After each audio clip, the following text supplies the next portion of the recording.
बड़ी खबर का इस वक्त रुक करते हैं। एंटी टैंक मिसाइल लॉन्चर पर रूस का कब्जा। यूक्रेन में अमेरिका के लॉन्चर को जब्त किया है। मारियोपोल में anti tank missile launcher seize किया गया। तो बड़ी खबर आपको बता रहे हैं कि किस तरह से एंटी टैंक मिसाइल लॉन्चर को जब्त किया गया है। ये तस्वीरें आपको दिखा रहे हैं।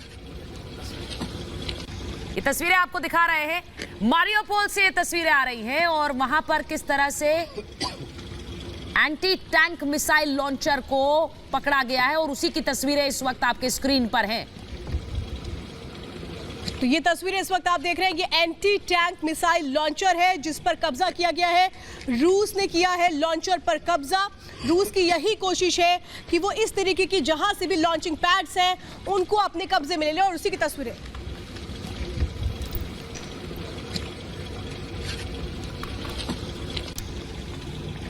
और इसी के साथ साथ सलोनी बताएंगे आपको कि किस तरह से परमाणु ताकतें अलग अलग देशों के पास हैं और कितनी ताकत यूक्रेन के पास।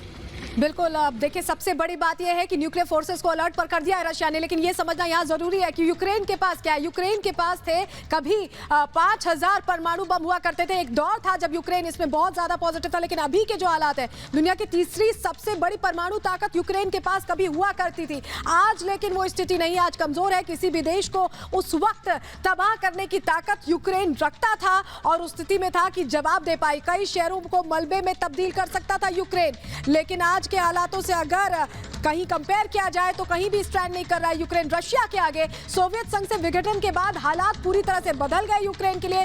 न्यूक्लियर हथियार चलाना यूक्रेन नहीं जानता था। यूक्रेन ने खुद रूस को सौंपे थे परमाणु हथियार। वो दौर था जब यूक्रेन ने खुद रूस को परमाणु हथियार सौंप दिए थे और अब जो हालात है, अब यूक्रेन पूरी तरह से फंस गया है। रूस और अमेरिका ने यूक्रेन के साथ डील की थी उस वक्त और तब अपने परमाणु हथियार यूक्रेन ने रूस को सौंपे थे। रूस ने यूक्रेन को सुरक्षा की गारंटी उस वक्त दी थी और आज देखिए हालात कैसे हैं। 100 घंटे से ज्यादा हो चुके हैं इस महायुद्ध को, 5 दिन हो चुके हैं। आज यूक्रेन पर परमाणु हमले का खतरा है। देखिए बातचीत होने वाली है बेलारूस की और यूक्रेन के बॉर्डर एरिया में, साफ तौर पर रूस के डेलीगेशन और यूक्रेन के बीच। लेकिन पहले ही न्यूक्लियर फोर्सेस को पुतिन ने अलर्ट रहने को कहा है। यूक्रेन की राजधानी के बेहद करीब है रूस, यानी कीव के बेहद करीब है और अलर्ट रहने को कहा गया है, यानी कि बातचीत से पहले एक दबाव का माहौल बना रहा है रशिया। और इस बीच बड़ी खबर आ रही है, उसके लिए रुक करेंगे सुचरिता का।